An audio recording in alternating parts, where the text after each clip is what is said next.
बिस्मिल्लाहिर्रहमानिर्रहीम। अस्सलाम वालेकुम नाज़रीन इकराम। आज का हमारा मौजू है जी बे औलाद ख़वातीन के मुतालिक। तो एक वीडियो ऑलरेडी मैं इस मौजू पे बना चुका हूँ और वो थी जी फ़्लोपियन ट्यूब की बंदिश के हवाले से। ठीक है, अदरवाइज़ अगर कोई मसले मसाइल होते हैं जैसे एग का ना बनना और यूट्रस की कमज़ोरी है, ठीक है, या यूट्रस की सलाबत है, वर्म है उसमें, तो उसके लिए मैं बिल्कुल एक आसान सा आपको इसका जो है वो हल बता रहा हूँ। तो आपने जैसे मैं बता दूँ उसके की जो तरतीब और जो तरकीब बताऊँ उसके मुताबिक आपने इसको 2 से ढाई माह पाबंदी से इस्तेमाल करना है। तो इंशाल्लाह अल्लाह के फ़ज़ल से आपकी जो मायूसी है वो खुशी में तब्दील हो जाएगी। करना आपने ये है कि जी आपने अकास बेल लेनी है। ठीक है, अकास बेल जो देहातों में रहने वाले लोग हैं वो बहुत अच्छी तरह से जानते हैं।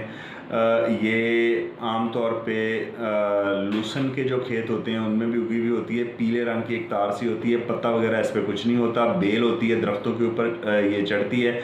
अमर बेल भी कहते हैं इसको।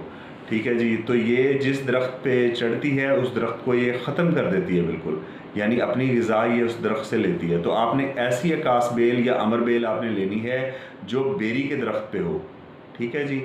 और अगर बेरी के दरख्त पे आपको ना मिले तो आप देख लें कोई ऐसा बेरी का दरख्त के जो यानी फजूल हो, जिसका फल ज़्यादा मज़े का ना हो, तो आप कहीं से भी अकास बेल का एक छोटा सा टुकड़ा लेके उस पर डाल दें तो 2-2.5 माह में ये उस बेरी को कवर कर लेगी। बहुत तेज़ी से फैलने वाली चीज़ है।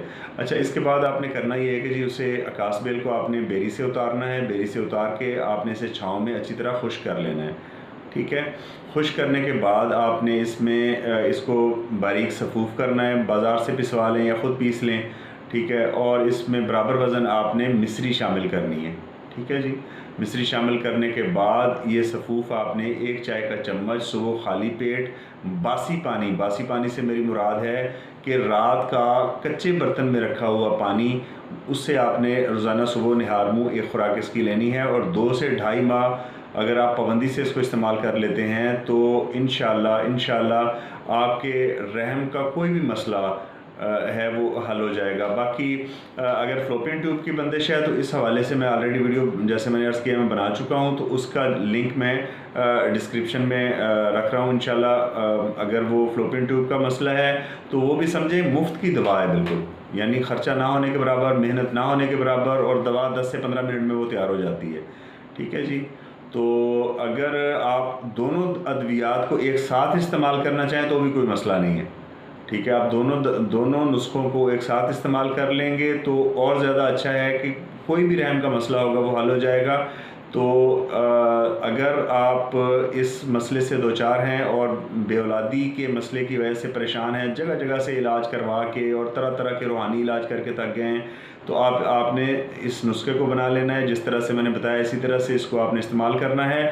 और एक छोटा सा वजीफ़ा है जो मैं बता रहा हूँ कि आपने फ़जर की नमाज़ जब पढ़नी है तो फ़जर की नमाज़ अदा करने के लिए जब आप पहले दो सुन्नतें अदा कर चुकें तो सुन्नतों के अदा करने के बाद आप जाए नमाज़ पे बैठे रहें और 101 बार आपने पढ़ना है जी, रब्बे ला तज़रनी फ़रदम व अंत खैरुल वारिसीन।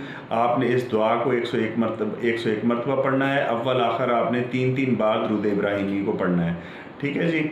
तो ये मुख्तसर सा एक वजीफ़ा है। ठीक है, अल्लाह पाक से तलब करें, क्योंकि अल्लाह पाक का फरमान है कुरान मजीद में कि मैं ही बेटियाँ देता हूँ, मैं ही बेटे देता हूँ, जिसे चाहता हूँ बेटियाँ देता हूँ, जिसे चाहता हूँ बेटे देता हूँ, और जिसे चाहता हूँ कुछ भी नहीं देता। तो उसी अल्लाह से तलब करें। ठीक है, फ़कत दवा पे इन्हिसार रखना कि जी दवा ही सब कुछ होती है और दवा से मसले हल होते हैं, तो कुछ दवा और कुछ दुआ दोनों जब मिलते हैं तो फिर अल्लाह की रहमत शामिल हाल होती है। ठीक है जी, तो मिलते हैं इंशाल्लाह अगली वीडियो में। तब तक अपने गिरदोनवा में रहने वाले तमाम लोगों का और अपने चैनल का ख्याल रखें। अल्लाह हाफ़िज़।